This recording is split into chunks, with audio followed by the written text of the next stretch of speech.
Olá, pessoal. Sou Otávio Celidônio, diretor executivo do AgriHub, uma entidade do Sistema FAMATO, que é a Federação da Agricultura e Pecuária do Estado de Mato Grosso. Bom, essa é uma live do nosso ciclo de interações do AgriHub Space, que acontece todas as sextas-feiras. A gente começou esse projeto aí logo depois do Summit, e essa será a primeira que nós vamos transmitir aqui pelo YouTube. Então, isso vai ficar no nosso canal. E você que não acompanhou ao vivo ou que está acompanhando agora, pode mandar para quem quiser, quem é você achar que possa ter interesse, tá? Bom, esse momento ele faz parte do nosso programa de inovação aberta, que tem o apoio das nossas parceiras AMAGE, Agroamazônia, Bayer e TMG, e também do projeto de difusão tecnológica que temos com o Senar Mato Grosso, Serviço Nacional de Aprendizagem Rural. Eu quero agradecer também a FAMATO, lógico, né, que é a nossa criadora, junto do IMEA, e também aos sindicatos rurais aqui do estado de Mato Grosso. E hoje nós vamos falar sobre um assunto bastante polêmico, importante para qualquer startup, que é o valuation. Esse é um grande desafio, a gente sabe, nem sempre a gente tem uma resposta, uma fórmula para isso, mas é importante conversar, e eu diria que hoje é só a primeira de uma das muitas lives que a gente deve falar, trazendo esse assunto.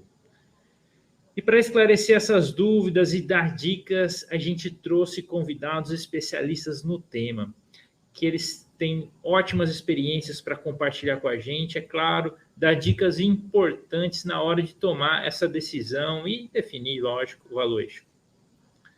Não esqueçam, então, pessoal, de nos enviar as perguntas para a gente respondendo no final da nossa conversa, tá? Mas antes de chamar o convidado, eu quero falar também do nosso mapeamento das agtechs e empresas de tecnologias que têm soluções no agro. Nós estamos mapeando essas soluções tecnológicas para fazerem parte do MyAgriHub, que é a nossa plataforma de conexão e difusão tecnológicas para produtores e consultores. Então, se você tem uma solução que resolve alguma dor do agro, independente do teu estágio de maturidade, da cadeia produtiva que atende, da sua localização, de qualquer lugar do Brasil ou até do mundo, se conecta com a gente, entra lá, acessa o formulário do mapeamento que está em agrihub.com.br/mapeamento, aparecendo aí na tela para vocês, ou nesse QR Code aí, né? Você pode usar diretamente o código para poder acessar o nosso mapeamento. Bom, então vamos lá, né? Agora sim, vamos começar. Eu quero convidar o Celso Fugolin, que é investidor em agtech, sócio da Finpec, tem um currículo bem extenso, ele vai contar um pouquinho da história dele para nós. Quero convidar a Ana Cláudia Nascimento, especialista em Direito Constitucional Administrativo e criadora do canal Direto na Fazenda, que é um canal muito legal, enfim, e tem ajudado bastante a gente aqui do AgriHub. E, por fim, quero convidar o Gabriel Moreira, que é sócio da G2 Advocacia e cofundador da Legal Expert. Sejam bem-vindos aí, pessoal. Valeu. Bom, eu queria, para começar, que cada um se apresentasse rapidamente, contando um pouco da sua carreira, o que vocês estão fazendo atualmente, beleza? Então, Celso, eu chamei você primeiro, por favor, vamos lá. Otávio, boa tarde, Ana Cláudia, Gabriel, todos os amigos aí do Mato Grosso. Semana que vem eu vou estar por aí, um estado que eu gosto demais, e grato por essa oportunidade de bater o papo na tarde de hoje. Cara, eu fiz carreira basicamente na Falcone Consultoria e depois no Bertini, no frigorífico JBS, na JBS. Fui 20 anos executivos, dos quais 10 anos eu morei fora do país como expatriado, na Bélgica, no Canadá, e aí em 2017 resolvi tirar um ano sabático em Barcelona para estudar. Depois de quase 10 anos aí como expatriado, resolvi voltar para o Brasil e me inserir no contexto do agronegócio. E para me inserir no contexto do agronegócio, obviamente, eu teria que estar inserido no contexto das agritechs. E voltando para o Brasil, procurei alguns venture capitals, um pouco com a minha experiência, trocando ideia, consegui fazer um mapeamento aí ao longo dos últimos anos de mais de 200 startups. Hoje sou investidor ativo de 5 startups, uma EduTech e 4 Agritechs, dos quais uma nós já conseguimos fazer uma saída de venda, a outra uma saída parcial, e hoje eu também estou como sócio da Finpec, que é uma startup de pecuária, que está unindo muito a pecuária, sustentabilidade, finanças e tecnologia, uma startup aí que está despontando bastante. Sou conselheiro de algumas empresas do agro no Mato Grosso e investidor de bolsa e derivativos. Então, tenho uma carreira aí muito voltada para o agro, focada em tecnologia e agricultura, e agradeço muito essa oportunidade de estar com vocês hoje. Legal, Celso, valeu. Ana Cláudia, por favor. Um prazer estar com todos vocês aqui. Eu sou de formação jurídica, sou biólogo em formação jurídica e me aventurei aí no ramo do agronegócio a estudar, sou cursanda do MBA da Exalc e criei esse canal Direto na Fazenda porque vi que há uma certa fronteira que separa muitas vezes o mundo das finanças do agro, da tecnologia do agro e do produtor rural. Eu estou com o pé na terra, em contato direto aí com agropecuaristas, e a finalidade do canal e do meu estudo é gerar uma comunicação que seja útil e aplicável para as duas pontas. Foi por isso que foi criado Direto na Fazenda, para trazer verdadeiramente vocês que estão aí na ponta para o campo. E o AgriHub é pioneiro nessa tarefa.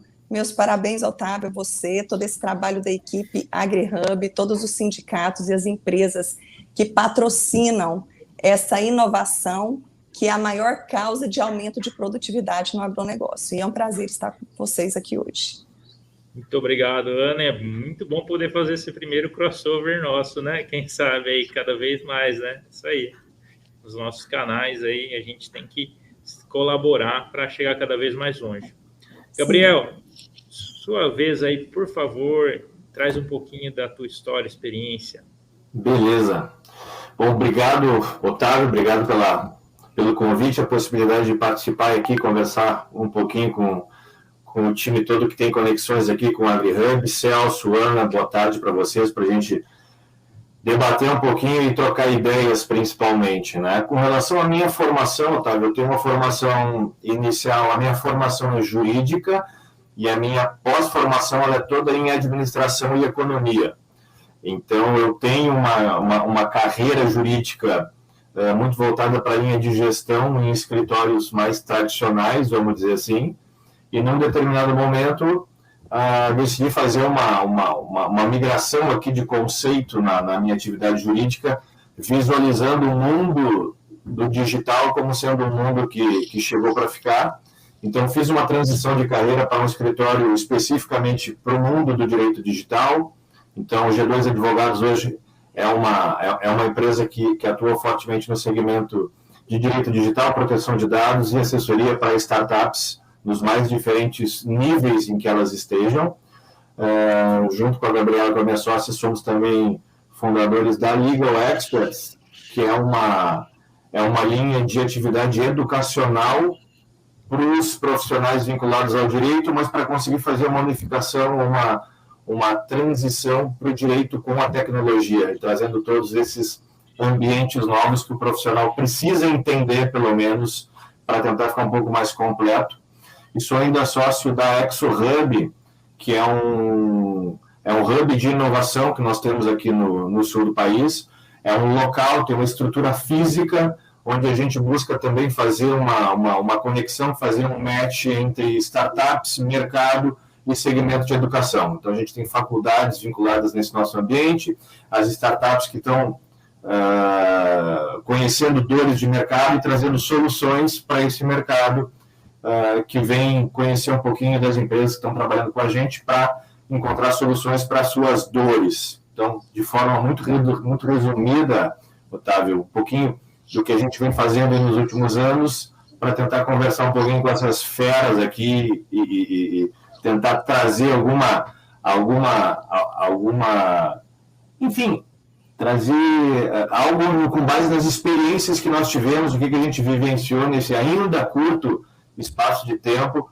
Tomara que a gente consiga andar bastante aqui para chegar no momento e conseguir igual fazer como o Celso fez e ter o nosso sabático na Espanha, em Barcelona.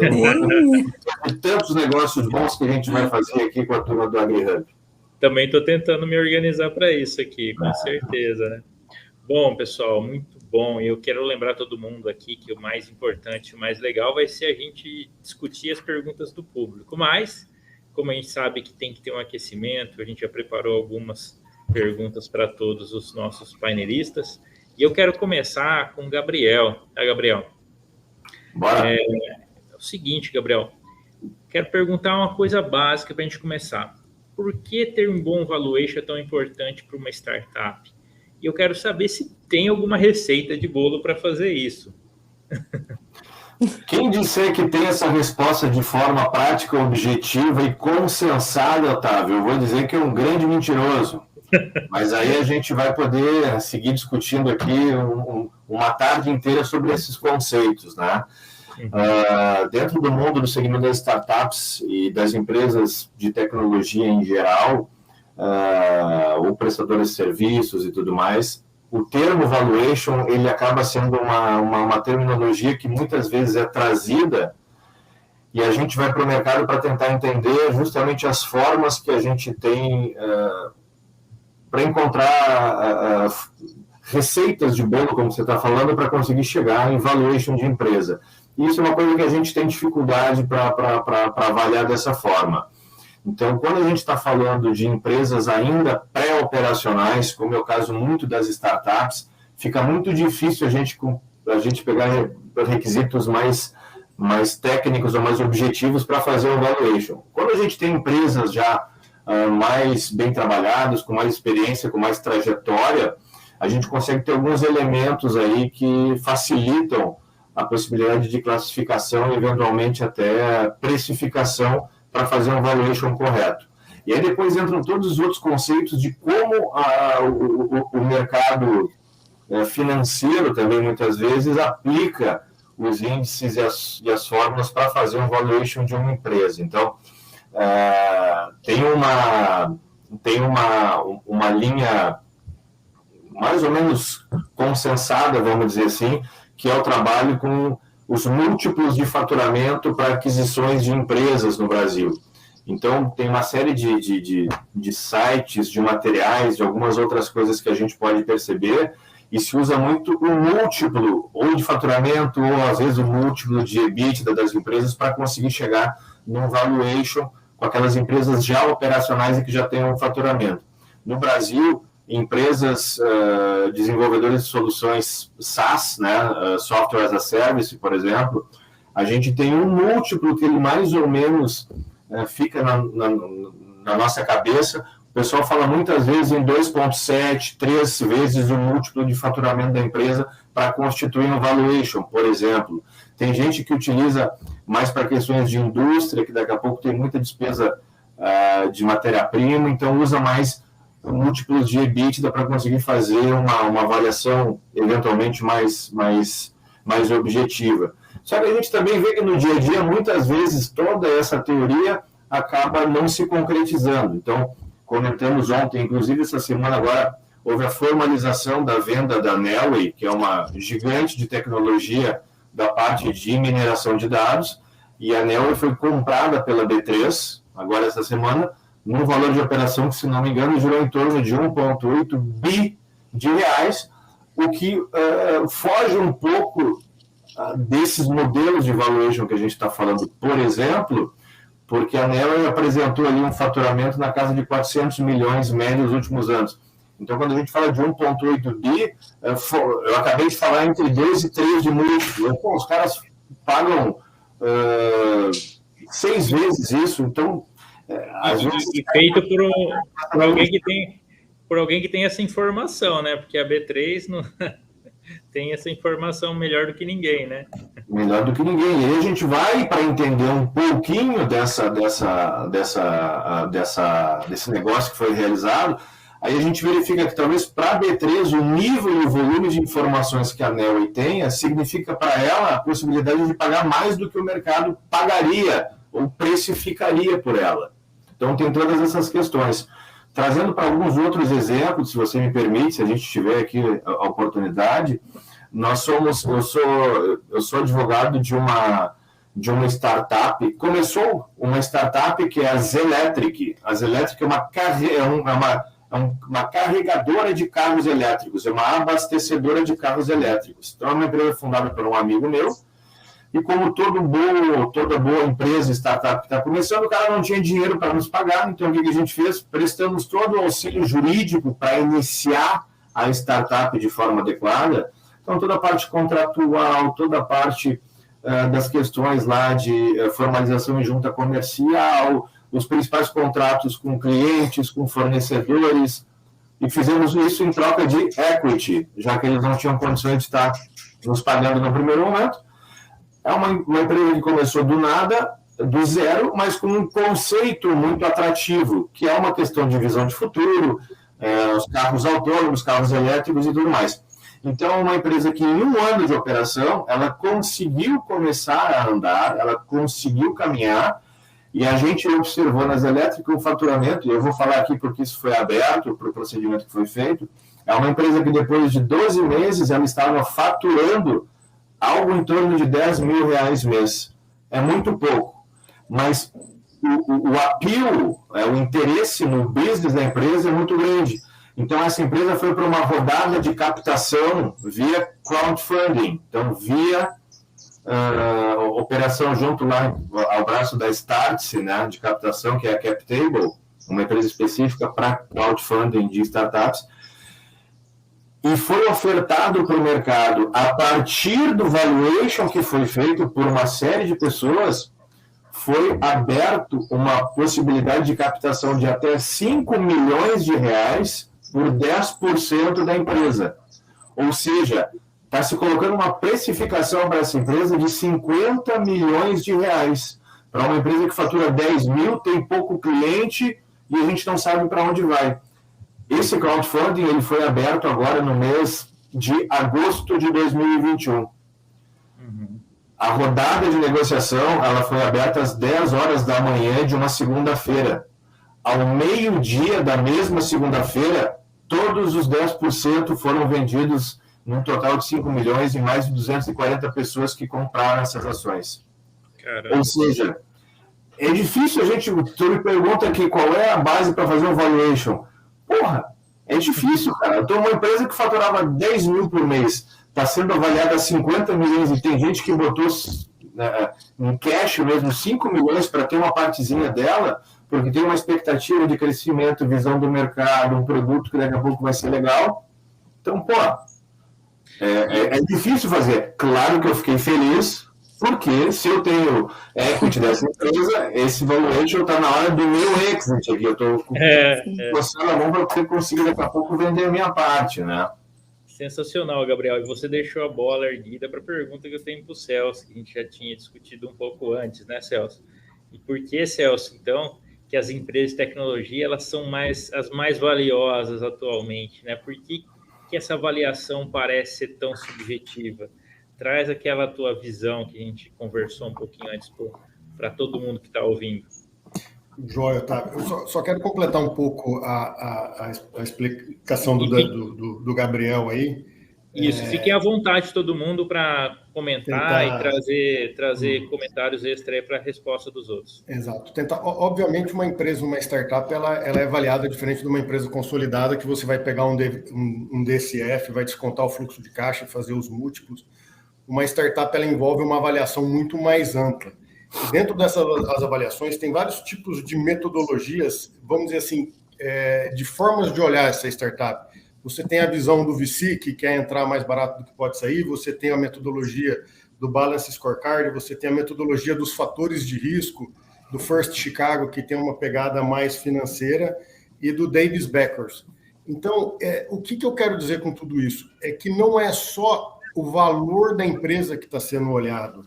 Quando você avalia uma startup, tem outros pontos que você avalia para chegar num valuation desse. Por que a empresa de carro elétrico chegou num valuation como esse? Porque ela está inserido num segmento hoje que tem um impacto ambiental. Ela tem um segmento que está crescente. Então, quando você pega uma startup para avaliar, fora as métricas financeiras, obviamente, você faz projeções, não é um exercício assim de biruta, mas assim, tem avaliações. Fora as métricas financeiras, uma coisa muito importante avaliar quando você está querendo entrar numa startup é o management. Quem fundou essa startup? Qual é a capacidade dos fundadores? Quanto esses caras têm de história para contar? Ou são só jovens com uma ideia na cabeça? Então, a capacidade de management dos fundadores, ela é muito levada em conta na avaliação final de valor, o próprio estágio e o modelo de negócio. Então, o modelo de negócio de carro elétrico é algo que a gente espera que o carro elétrico cresça demais e você tenha uma alavancagem muito alta de faturamento através disso, diferente de outros segmentos. Então, quais são os segmentos que estão sexy hoje no mercado? O segmento de edutech, que você tem avaliações gigantescas, o segmento de fintechs, você vê o Nubank da vida, entre outros, com valuations exorbitantes. E você também tem o segmento de health tech. E tem mais um que está começando a crescer no Brasil, que é o segmento de branding, né? Você comprar várias empresas de internet e colocar isso dentro de uma mesma umbrella, que é a Unilever do século XXI. Então, o mercado que ela está inserido conta muito também, e a capacidade dessa empresa se tornar um centro gravitacional do mercado que ela atua. Então, a gente estava falando um pouco da Apple e de outros grandes exemplos, né? Mais do que a tecnologia em si, ela se torna um centro gravitacional onde outros negócios começam a orbitar em função dela. Então, mais do que o tamanho de mercado que ela possa estar atuando, eu posso ter certeza que o roadmap dessa empresa de carregamento aí de eletricidade de carro, se você for olhar o roadmap dela, ela está um roadmap com vários outros tipos de serviço a ser embutido dentro do modelo de negócio, porque você começa a expandir o modelo atual que você está, se tornando um centro gravitacional. E como bem o Gabriel falou, hoje você começa a ter aquisições de startups por startups. Então, o valor que a Neoway, com a mineração de dados, tem para a B3 é um valor que nenhuma outra empresa começa a enxergar isso. E aí chega num outro indicador de valor, é quanto de valor o comprador consegue enxergar na startup. Que às vezes o próprio founder da startup não consegue enxergar, porque o cara que é maior que ele está conseguindo ver esse centro gravitacional de uma forma mais ampla, e ele vê que aquela startup é muito bem colocada dentro do negócio dele. Então ele consegue enxergar um valor naquela startup muito maior do que o próprio founder. Então o que eu quero dizer com isso? Mais do que o início e as fases de negócio, você precisa ver o overview geral da startup, quais os números financeiros, a capacidade dos founders e a capacidade do modelo de se tornar um centro gravitacional ou só uma peça dentro de um mercado. Então, todos esses acontecimentos fazem com que a startup tenha um valuation. E aí entra na estratégia de valuation, que é o Road to the Unicorn, para ver todas as etapas que essa startup precisa fazer. E não fugindo da sua pergunta, por que essas startups hoje, ou as empresas de tecnologia valem tanto, né? Se você pegar as 10 maiores empresas do mundo em valuation, 6 vão ser de tecnologias. Por quê? Porque essas empresas começam a moldar a sociedade atual. Ela molda o jeito que nós vivemos. Então, quando eu falo de uma Apple, ou eu falo de um smartphone, há 15 anos atrás não existia isso. Hoje, ninguém vive sem um smartphone. E o smartphone, mais do que isso, ele se tornou um centro gravitacional. A sua relação social está dentro do smartphone, a tecnologia de uma foto, a tecnologia da música, a tecnologia do trabalho, de como você opera o mercado financeiro está dentro do smartphone. Então, essa nova mudança de hábitos que a tecnologia está trazendo para a sociedade tem um valor capturado infinito. Na hora que a gente fala de relacionamento social, o Facebook, para mim, já está ficando dinossauro, porque é mais Instagram e WhatsApp, né? Ninguém mais usa o Facebook, mas dentro do guarda-chuva do Facebook, ele é dono do WhatsApp e do Instagram, que é a forma hoje mais frequente de relacionamento social. Então, a forma do relacionamento social hoje humano foi mudado por essa tecnologia. A forma do entretenimento de ver um vídeo foi mudado pelo Netflix. A forma de conhecimento e de busca foi mudado pelo Alphabet, que é o Google. E a forma de comprar foi mudada pelo Amazon. E o que tem por trás do Amazon? Você tem uma logística, você tem uma compra, seu cartão de crédito, mas com um clique você compra um livro, chega no outro dia na sua casa. Então, essas empresas conseguiram modelar o mundo, modelar a sociedade atual e, com isso, capturar valor. E dentro dessa captura de valor, ela é muito mais capilarizada na sociedade global e isso tem um valor ainda muito grande. E isso tende a continuar crescendo, como a gente estava falando, com 5G, e na hora que a gente vê funcionando em full capacidade, machine learning, IoT, a inteligência artificial, que as máquinas começam a conversar entre as máquinas, porque hoje ainda o ser humano é um usuário muito ativo da tecnologia, e essa nova fase da tecnologia vai ser muito mais uma conversa entre máquinas, né? Hoje o ser humano é viciante, se vicia na tecnologia, daqui a pouco a máquina vai estar fazendo esse serviço sem muita interação do ser humano. O ser humano, é uma visão particular minha, pode ser secundário ou obsoleto nessa nova fase da tecnologia. E quanto de valor você consegue capturar entre máquinas? É algo incalculável. Então, essas empresas de tecnologia que moldam o universo, elas têm esses valores de uns múltiplos exorbitantes, mas é a nova realidade da humanidade, né? Hoje, uma empresa de tecnologia realmente tem que valer mais do que uma fábrica com tijolo ou um banco.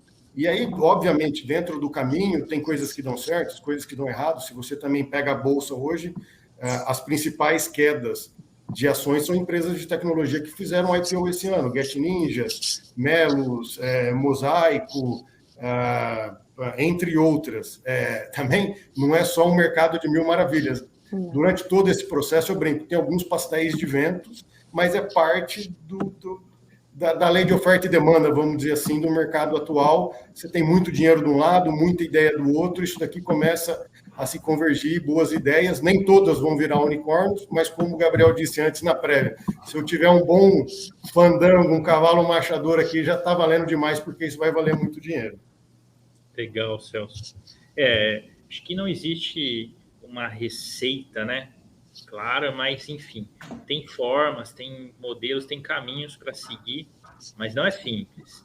E Ana, trazendo você aqui para a conversa, antes a gente tinha discutido bastante um pouco disso, né? Você que está na ponta, está com o pé no chão, acompanhando empresas, conversando com startups, com produtores, você comentou um pouco sobre a questão do quão criterioso, às vezes, um empresário, alguém ou não é na hora de fazer um valuation. Eu queria que você trouxesse um pouco dessa sua visão, né?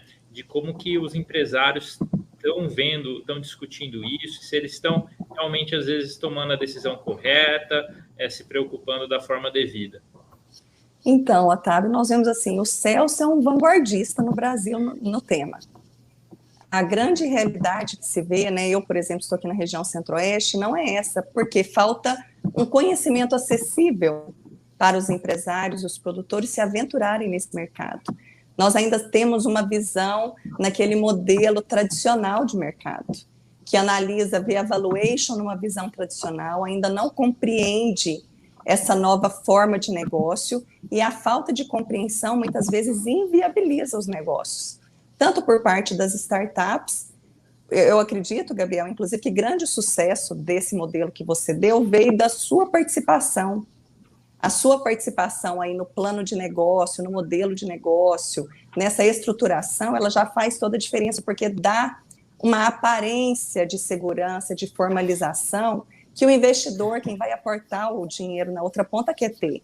Ninguém quer dar um tiro às cegas, todos querem uma métrica, né? Você chega, tem grandes pessoas, grandes investidores que várias rodadas de negócio receberam startups, foi aberto aqui em Goiás, nós temos o Hub do Cerrado, tem o Campleg, que funciona na FAEG, mas sempre trava nisso, porque é um problema de informação compreendida, porque ninguém vai tomar uma decisão de onde colocar o seu dinheiro sem compreender. Então, eu vejo que realmente o que nós temos que fazer é gerar essa cultura do conhecimento em investimento em startups e, ao mesmo tempo, profissionalizar mais as startups, para que desde o começo elas tenham o plano de negócio, toda uma estruturação de CNPJ básica. Muita gente vê, tem uma ideia, aquele jovem tem uma ideia, eles se reúne ali um aporte aí da família, de amigos, lançam ideia, tem muitas ideias que não vão para frente porque não tem uma estruturação mínima. Certamente, Gabriel, essa startup foi muito feliz de ter te encontrado aí no caminho. E quantas startups, quantas ideias boas estão morrendo antes mesmo de nascer? Porque a gente não tem conseguido fazer esse match de levar uma informação de qualidade. Eu falo, Otávio, que essa responsabilidade ela é nossa. Somos nós que temos que levar uma informação de melhor qualidade e que transforme o comportamento tanto das startups quanto dos prováveis investidores. Legal, Ana. Acho que isso que você colocou é muito importante, né? E aí eu queria aproveitar, trazer o Gabriel novamente para a conversa, enfim, acho que nesse contexto de mostrar, né, o quanto que uma empresa é boa, é confiável ou não é, né?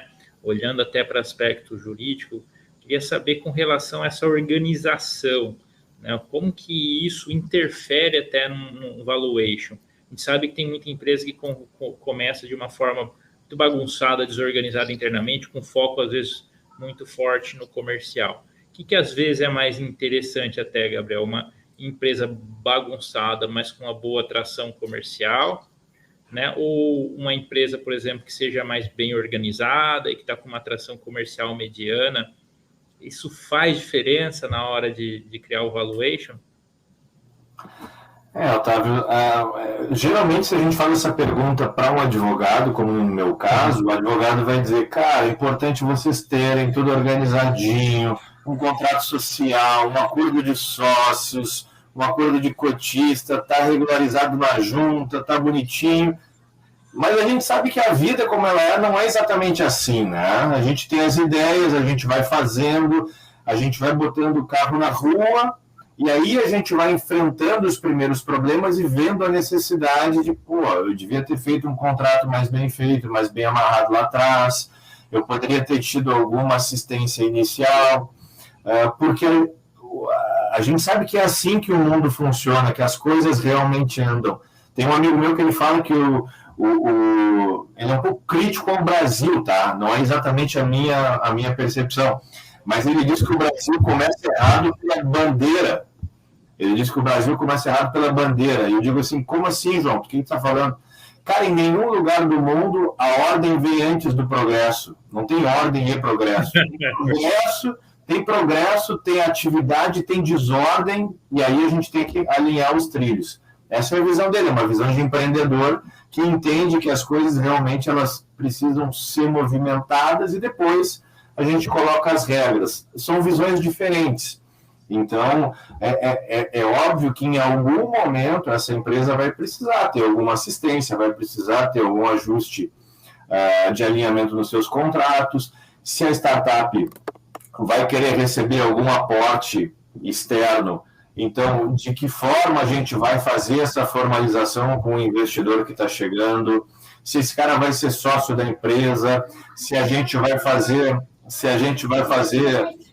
o Celso está com a startup dele ali, está com uma startup dele, Celso. Essa é a melhor startup que eu fiz na vida. Em fase de tração essa startup aí. É isso aí.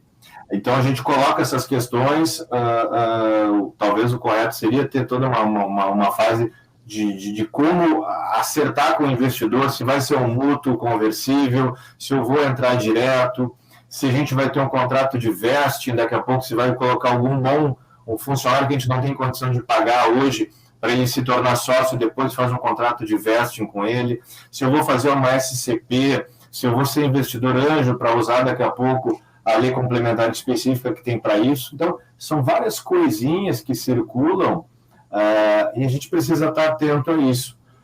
Mas, de novo, Otávio, eu não consigo visualizar uma resposta única, certa, efetiva para como a gente pode organizar. É preciso organizar? Vai ter algum momento que precisa ter uma dinâmica mais alinhada, né, com relação a como fazer. Eu sou sócio de 2 outras startups em que a gente começou exatamente de formas distintas. Uma que a gente botou o carro na rua, isso já faz 4, 5 anos, uma questão de um software para gestão jurídica, a gente foi, E tivemos alguns problemas. Na hora que a gente precisou de investimento, a gente teve que acabar, num primeiro momento, os próprios sócios investindo, porque a gente não tinha se organizado adequadamente para ter estruturação que nos deixasse também confortáveis, porque não adianta eu montar um negócio, precisar de investimento, abrir a casa de uma forma que quem entrar como investidor vai ser o dono do negócio. E aí eu perco daqui a pouco perco a rédea, o manejo dessa empresa. E aí a segunda empresa, essa segunda startup que a gente está ainda em fase, já está operacional, mas ela é iniciante, a gente tentou fazer tudo direitinho, aí é um software específico para gestão de titulares de dados para LGPD, então acho que a Ana até já deve ter ouvido falar um pouquinho dessa situação. Tem. E a gente para conseguir, por exemplo, o valuation, ir atrás agora de investimento para essa empresa, o que a gente tentou construir? Qual é o tamanho do mercado que pode precisar dessa solução? Qual é o tamanho da dor do mercado, que talvez o mercado nem saiba ainda a dor que ele vai ter, então a gente está tentando prever uma situação lá na frente. A gente visualiza um mercado que a gente analisou em algo em torno de 2 milhões de empresas que poderiam usar essa ferramenta. Então, a gente está pegando assim, desses 2 milhões, quem seria o nosso público-alvo? Cara, vamos pegar 10% desse público, vão ser 200 mil empresas. Tá, vamos pegar 1% dessas 200 mil empresas, vamos pegar ali 200 empresas que vai ser o meu foco para conseguir vender esse produto nos próximos 18 meses. Que é o business plan que a gente fez. Há um ticket médio por empresa de R$1.000. Então, só pegando esses dados básicos, a gente conseguiu fazer uma tentativa de valuation, uma tentativa de precificação dessa empresa, usando essa metodologia. Se eu cobrar R$1.000 por mês, receita recorrente, para 200 clientes finais mês, eu tenho R$200 mil de faturamento mês, jogo isso aqui para o ano, vai lá 2 milhões e alguma coisa de reais ano, e aí eu trago aquele múltiplo lá de 2,5, 2,7 para empresas SaaS, para empresas software as a service, chegando num valuation de aproximadamente 6 milhões. Então, eu não tenho nada pronto, talvez eu não tivesse ainda pré-operacional, mas a gente fez essa tentativa de construção para chegar em um valor de quanto essa empresa pode valer, né? Tendo seus sócios ali, botando em pé e fazendo rodar, para daí buscar sócios que possam investir para a gente tentar botar mais gente para trabalhar e fazer esse negócio crescer mais rápido. Então, essa foi a lógica de estruturação que nós tivemos para conseguir fazer um valuation. E essa metodologia, ela pode ser usada para toda e qualquer empresa que participa aí do AgriHub. É uma necessidade que a gente tem de conhecer o mercado, dentro do mercado, e como o Celso falou, conhecer quem vai ser o jockey, quem é o piloto que vai tocar adiante esse negócio, que faz toda a diferença para quem venha visualizar médio e longo prazo, porque tem gente boa dirigindo esse negócio. Então, falei demais aqui, Otávio, desculpa. Não, fica tranquilo, cara, foi muito boa essa colocação, né? A Ana caiu agora, vou ter que puxar o Celso, mas esse que você falou faz muito sentido, e a gente, até minha trajetória aqui antes do AgriHub, eu passei pelo Senar, pelo IMEA, e lá percebia um pouco isso também, né, que a gente, quando a gente faz planos, avalia um negócio, a gente tem que fazer toda essa projeção, mas é impressionante assim também, né, quando você está querendo provar o seu valor para investimento, uma tese desse tipo, tem algum diferencial que você tem que colocar ali, porque senão, se você não pensar em nenhum diferencial seu frente ao mercado, né, você não vai crescer e não vai lucrar mais do que a média, e aí não deixa, aquilo acaba não tão atrativo. Então, esse desafio, isso que a gente tem que fazer é algo que a startup, o empreendedor tem que trazer para a mesa com muita segurança, né?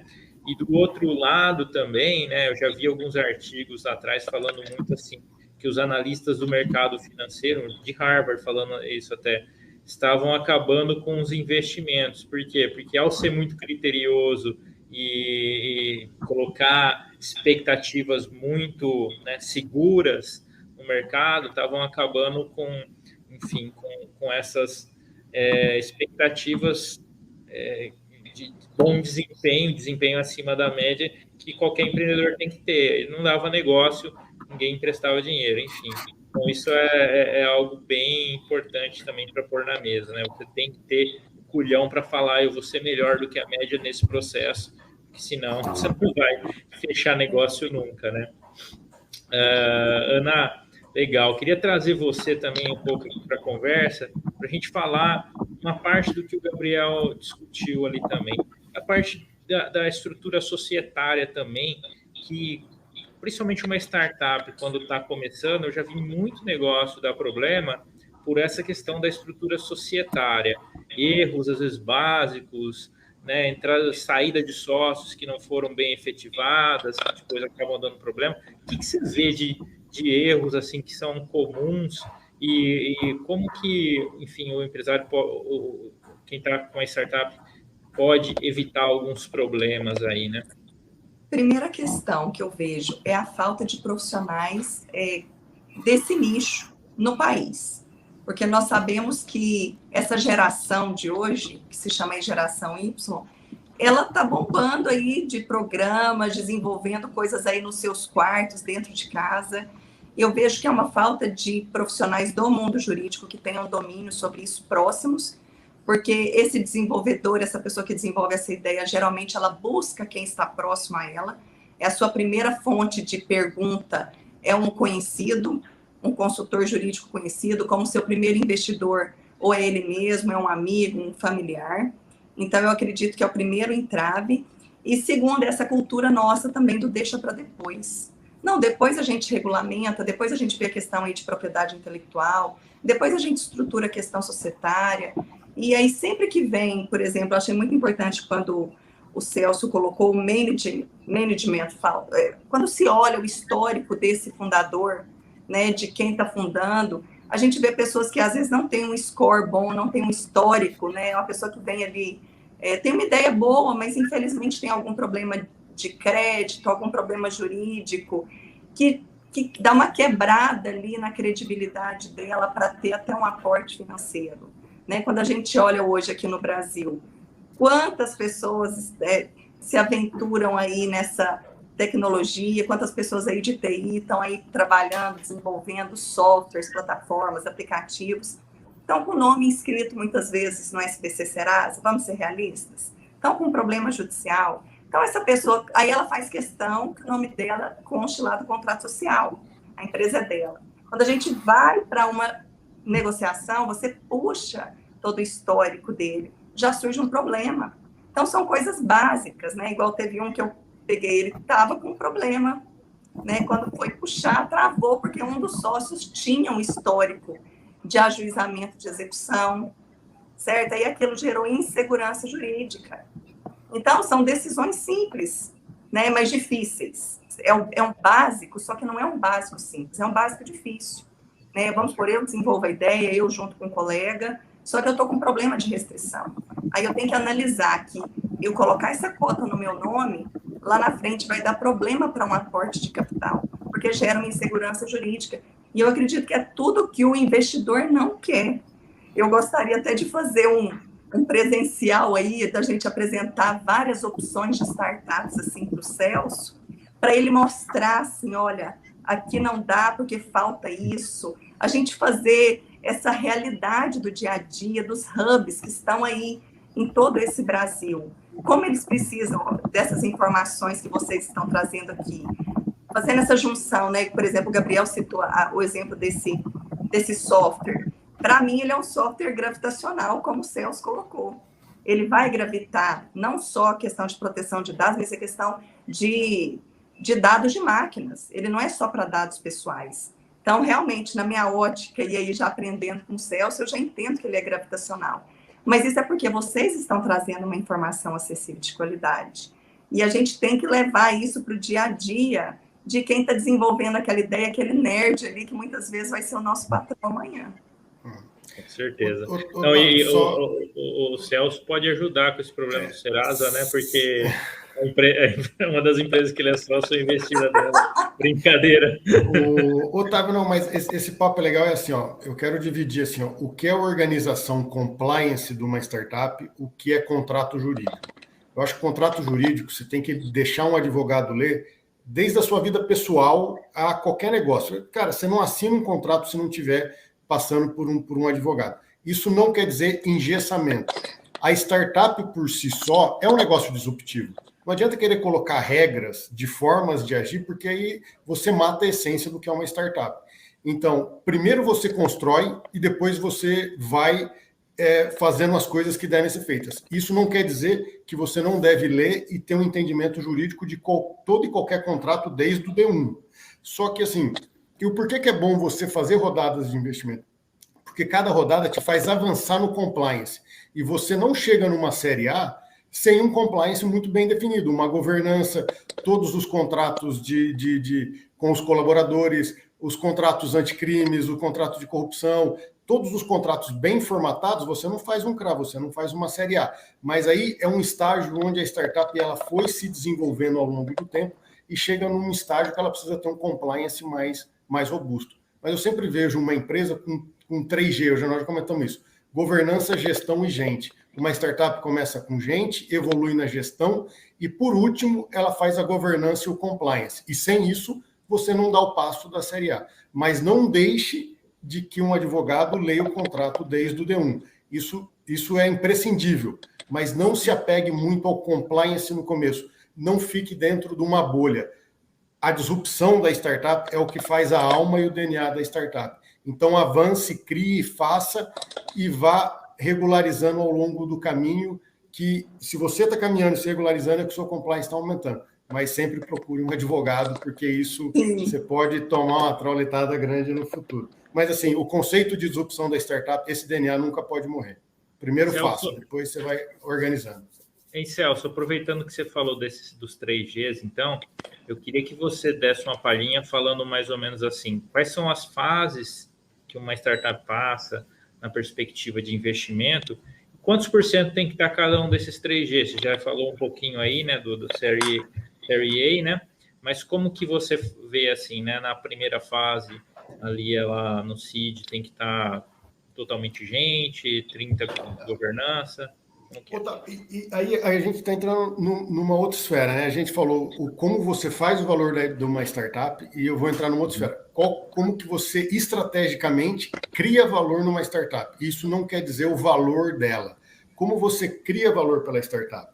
E aí que eu brinco, que é o road to the unicorn, né? Você pode começar com families and friends, fazer uma rodada pré-seed, uma rodada seed ou um venture capital, e depois fazer uma série A, e cada marcação que você vai fazendo em cada etapa é a definição, o baseline para a próxima, né? Então, é assim, depende muito, e mais uma vez, o valor de uma startup está muito ligado também com o que você vai fazer com o dinheiro. Então, quando eu pego 5 milhões por uma empresa de carro elétrico, eu vou a mercado pegar 50, e sempre as primeiras rodadas são primárias, né? O investidor ele nunca fica rico, né? Porque todo esse dinheiro é da empresa, ninguém faz secundária com startup. É um dinheiro que vem para o investimento da startup, para o desenvolvimento dessa startup. Então, dentro do pitch, você tem que colocar muito bem colocado, assim, informado, o que você vai fazer com esse dinheiro. Eu vou investir em tecnologia, em gente, eu vou comprar uma outra startup, eu vou comprar market share. Então, o valor da startup também está muito ligado com o que você vai fazer com o dinheiro. E aí, assim, Otávio, eu sempre acho que você tem que vir vendendo os pedaços essenciais para o seu crescimento. Se você vende muito do seu potencial para o investidor anjo no começo, pode te sobrar pouco equity para uma rodada futura, ou você vai ter que fazer uma diluição de todo mundo. Então, eu sempre falo assim, você não fica rico com uma startup, você não cria muito valor nas primeiras rodadas. Você vai criar valor quando você vai fazer uma série A, B, C, D, ou vai fazer um IPO. Nas primeiras rodadas, você tem que pensar muito na estratégia de valor. Com qual VC eu vou conversar, com qual Venture Capital tem a determinada estratégia, com qual CVC, que é o Corporate Venture Capital, que está cada vez aumentando mais. Se eu vou trazer um investidor anjo, que foi a maioria dos casos que eu entrei, que eu ajudo na atração e na aceleração e trago essa bagagem profissional e de crescimento da empresa, você escolher o seu anjo não somente pelo cheque, mas qual que é o smart money que ele pode agregar para você. Então, dentro dessa estratégia de criação de valor, venda apenas aquele pedaço da startup que você precisa para alavancar o seu negócio, sem ter uma grande diluição de equity, e traga como parceiros investidores alguém que possa agregar conhecimento para a sua startup. Dinheiro por dinheiro numa startup é um recurso fraco. Dinheiro inteligente para uma startup é algo muito poderoso. Então, mais do que pensar no valuation da primeira rodada, pense numa corrida de maratona. Obviamente, eu tenho que pagar conta de água de luz todo mês, mas pense numa corrida de maratona, numa criação de valor para a sua startup, onde em cada rodada eu vou trazer o smart money, aquele dinheiro que me vai fazer alavancar cada vez mais meu negócio e vai trazer conhecimento. Essa é a grande sacada das empresas que dão certo. Exatamente. Porque realmente não é o dinheiro por dinheiro, a gente vê aí, ó, é um investidor profissional no ramo de startups, porque muitos investidores tradicionais acreditam que ele simplesmente vai fazer o aporte de dinheiro e ele quer saber qual o prazo e qual a remuneração que ele vai ter depois daquele tempo. Não, é o smart money mesmo, essa participação com essa inteligência, uma junção aí de mentes para fazer esse negócio ir adiante. Isso é muito importante, esse trabalho conjunto dessas duas pontas para funcionar. Porque o que a gente vê muitas vezes é aquele investimento tradicional, que não tem essa participação, ou a própria startup quer ter muita liberdade ali em trabalhar com esse dinheiro, e às vezes ele não é bem trabalhado e não vai para frente. Aquele plano, aquele modelo de negócio que foi feito não progride, porque não houve essa concatenação aí de trabalho. Legal, Ana, bem colocado. É importante a gente trazer essa perspectiva também de, enfim, ter foco, né, no resultado ali, né? Bom, eu queria chamar o Gabriel de novo aqui para a conversa. Gabriel, eu queria que você falasse um pouquinho sobre a questão de harmonizar essas diferentes expectativas de um valuation, né? Como que é esse trabalho que você já participou ali, cara? Tem vários sócios, as duas pontas, né? Quem está recebendo, quem está botando a grana, e obviamente que as conversas, cada um puxa para um lado, né? Como que é o desafio de harmonizar isso numa negociação? Uma negociação de sucesso que você já teve, né? Enfim. Olha, Otávio, a gente pode chamar uma mãe de santo, pode chamar alguém de alguma religião que tenta harmonizar aqui as questões, porque sempre a gente vai estar falando de, talvez os startupeiros, os founders imaginam uma coisa de valor, o mercado vai visualizar outra e o investidor vai visualizar muito menos daquilo que qualquer uma das outras duas situações anteriores acham. E aí a gente tem toda uma questão de alinhamento dos próprios sócios. Se a gente está falando de uma startup que tem mais de um sócio, tem que ver o momento de vida de cada um dos sócios. Vai ter um cara que está mais no aperto e precisando de grana, outro está mais folgado, não quer queimar equity para qualquer valor que possa chegar. Então é uma equação bem complicada às vezes de tentar fazer essa harmonia que você está falando. Obviamente a gente tem que tentar sentar e partir no mínimo de alguns pressupostos básicos para conseguir uma conversa. Por isso que alguns exercícios de valuation são importantes. A gente precisa ter visualização de exemplos anteriores, a gente tem que ter noção de mercado, a gente tem que saber o que está sendo movimentado, para também não criar uma expectativa muito ilusória. Eu acho que a minha empresa vale 100 milhões. Cara, mas o mercado não acha que vale 100 milhões.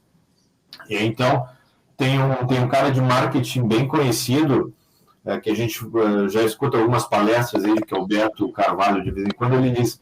Ele pergunta assim no meio do evento dele: quanto você acha que você vale para fins de mercado, né? Nós como profissionais específicos. E a respeito o pessoal começa: eu valho isso, eu valho o meu networking, eu valho o meu número de conexões, eu valho todo o meu histórico.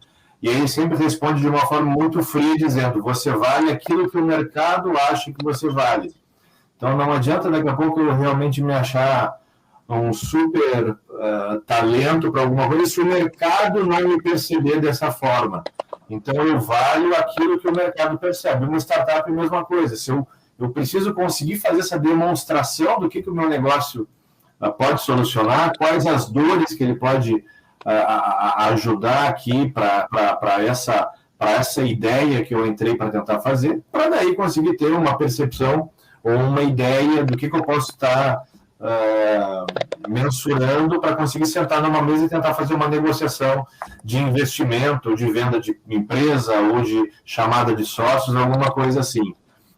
Um pouquinho de bom senso sempre é importante também. Se bom senso fosse um conceito tranquilo, também seria mais fácil. A gente tem dificuldade até em conceituar bom senso muitas vezes. Mas eu posso te dizer, Otávio, para tentar responder um pouco essa tua pergunta, que, primeiro, ela não é de fácil resposta, e harmonizar entendimentos onde pode haver um certo conflito entre o que os lados diferentes querem é um problema. Mas a gente precisa, pelo menos, ter, dentro do nosso conceito, informações muito claras. Se eu sou um founder de uma empresa, eu acho que a minha solução ela é muito útil para o setor do agro, eu tenho condição de fazer aqui um mapeamento da lavoura de uma forma com os drones aqui para uma mensuração específica, igual a gente visualizou um pessoal que montou, são drones para fazer toda a parte de defensivos, aplicação de defensivos na lavoura através de drone. E o bichinho consegue fazer, ele consegue encaminhar o jato com a solução na medida exata do tamanho das folhas, nem a mais nem a menos. Eu não entendo, não sei o que isso alivia, o que isso melhora no dia a dia de uma fazenda, de uma empresa que precise usar isso. Eu não sei quanto isso vale. Então, se eu montei essa solução, eu tenho que ter uma ideia, uma percepção do que isso vale para uma empresa e para o mercado. E aí o mercado tem que visualizar nessa tua solução uma coisa bacana que ele possa utilizar mesmo. Então, muita conversa, muito bom senso e muito bons argumentos para conseguir demonstrar o que cada um dos lados eventualmente vai querer entre receber e pagar. Legal, Gabriel. Boa resposta. Otávio, esse ponto é importante porque a gente está num momento, só queria colocar meu 50 cents aqui. Isso daí é um problema não só de startup. Eu tento fazer um paralelo, isso aí é igual divisão de bens em família, quando o patriarca morre e não deixou um testamento pronto. O pau fecha. Então, e aí entra na questão do advogado, do compliance. Cara, se você é fundador e você começa, ou fundadores, e você começa a colocar investidores anjos ou outras empresas, muito disso ele é evitado se no começo um contrato é bem feito, onde cada parte sabe até onde vai o direito dela. Então, o que eu falo para uma startup, e por isso que é bom ter sempre um advogado, não venda a alma nas primeiras rodadas, porque isso pode te penalizar lá na frente. Então, quando esse assunto chega e não está bem definido os direitos de cada um, e quando os fundadores não estão muito bem alinhados com o objetivo da empresa, vai dar pau. E sabendo que vai dar pau, antecipe isso, se protegendo desde as primeiras rodadas, quem manda e qual é o direito de cada investidor anjo, mas o direito de decisão é sempre dos fundadores. E antes de ir a mercado ou qualquer negociação que você vai entrar, esteja bem alinhado todos os pontos com os fundadores, com muita transparência, clareza e ética. Isso evita muito dos problemas futuros que podem aparecer. Porque a partir do momento que apareceu o problema, azeda. Mas tem formas de se proteger para que esse problema não apareça. Legal, resumiu tudo. Já vi muito, já presenciei altas confusões, porque não foi feito esse passo a passo que você acabou de falar. Então, realmente, tem que ser preventivo. Essa consultoria aí, jurídica, essa performação de documento, ela previne, eu não falo que ela elide, mas ela previne muita confusão. E muitas confusões derrubam bons negócios. Não tenho dúvida. Boa. Bom, pessoal, a gente está fechando aí 1 hora de live, que era a nossa expectativa. Então, eu vou abrir aqui para vocês fazerem agradecimento e considerações finais, tá? E já também falar que eu espero que essa seja só a primeira de muitas conversas que a gente tenha com vocês, tá? Que acho que a gente tem muita coisa ainda para trazer para a nossa comunidade, para o ecossistema, então sintam-se à disposição também aqui para usar o AgriHub. Enfim, abro aí para as considerações finais. Gabriel, acho que você foi para responder da última. Pode ser, vamos lá então, Otávio. Muito obrigado aí pelo convite. Celso, Ana Cláudia, a gente vai certamente estar disponível para continuar batendo papo, saber um pouquinho mais, falar um pouco mais desse mundo maluco aí, que é o mundo startupeiro, soluções, métricas que podem ser utilizadas, formas aí de resguardar interesses e direitos de founders e de investidores também. A gente tem que estar sabendo sempre um pouquinho sobre todos os lados aí nessa cadeia, mas mais importante do que tudo, eu acho que é discutir os assuntos, né? Daqui a pouco o pessoal pode não gostar ou achar que só do seu jeito é que vai ser o jeito certo, e ambientes como esse são ambientes que a gente tem para troca de ideias, para crescimento, um pouquinho mais alinhado sobre o que de fato está ocorrendo no mundo aí fora. Então, o Agri tem cumprido esse papel de debate, essa discussão entre startups e mercado, que o que é fundamental, e isso só vai fazer com que as empresas cresçam, objetivos sejam alcançados e que a gente consiga fazer esse Brasilzão vai progredir. Parabéns aí pelo teu desprendimento, pela atividade. A gente fica à disposição para sempre que vocês precisarem. A gente tem para bater um papo e trazer mais trocas de ideias. Obrigado. Legal, Gabriel. Muito obrigado. Valeu. Otávio, cara, queria mandar um abraço para vocês. Você sabe quanto carinho eu tenho pelo AgriHub e acompanho isso, e é bacana cada vez ver o AgriHub ganhando mais corpo. Eu, como quase um mato-grossense, né, fico bastante tempo aí em Cuiabá e acompanho o AgriHub. É muito bacana poder ajudar. Cara, e deixo aqui meu contato para as startups aí que queiram bater um papo. Eu sou meio franciscano, gosto de ajudar. Hoje em dia eu estou dando graças a Deus que o dia tem 24 horas só, você não vai ter que trabalhar 30 dias. Mas dentro do possível, cara, pode contar comigo e as startups que estão participando do programa do AgriHub, quando eu estiver aí pelo Mato Grosso para bater papo, trocar ideia, sempre é muito bom. É uma forma de aprendizado também conversar com essa galera que cria, que inova, que faz diferente e que tenta fazer o país crescer. Então, o meu agradecimento a todos aí que formam esse environment, que faz parte desse ecossistema aí. Valeu, Celso. Obrigado. Ana? Otávio, eu não tenho palavras com essa abertura de discussão que vocês estão fazendo, não só para o AgriHub, mas para todas as startups e para prováveis investidores, pessoas que vão até se interessar nesse nicho de mercado, pela forma como vocês trataram esses assuntos hoje.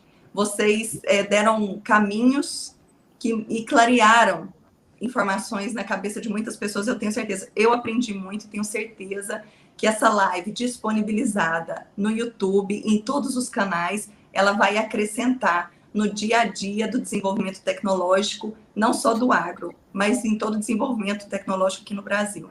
Celso, foi um prazer, aprendi muito com você. Vou estar te seguindo, porque eu sou a curiosidade em pessoa. Gabriel, muito obrigada mais uma vez, já nos falamos mais cedo. Conheço aí todo o trabalho da G2 Advocacia, né, que são realmente pioneiros aí no direito digital no Brasil. E o AgriHub é um mirante para o Direto na Fazenda, porque ele trabalha aí com essa aproximação da tecnologia e do campo, buscando soluções. Porque a solução do Direto na Fazenda é uma solução de comunicação, trazendo uma comunicação para que as pessoas compreendam e participem desse processo. Muito obrigada, foi uma honra estar aqui com todos vocês. Muito obrigado, Ana, muito obrigado pelas palavras e pode contar conosco. É isso aí, pessoal, chegamos ao final da nossa live. Quero agradecer mais uma vez ao Celso, Ana Cláudia, ao Gabriel e todos vocês que participaram, conversando, mandando comentários e dúvidas aqui, tá? A gente tenta responder depois quem a gente não respondeu. Mas eu quero que vocês acompanhem o AgriHub nas mídias sociais e se ainda não se inscreveram no nosso canal do YouTube, se inscrevam já, ativem o sininho para receber as notificações e os novos vídeos. Curtam, compartilhem esse vídeo dessa live com outras pessoas, especialmente com as startups, para ajudar a difundir a informação e ajudá-las. E é isso aí. Até a próxima, pessoal. Valeu!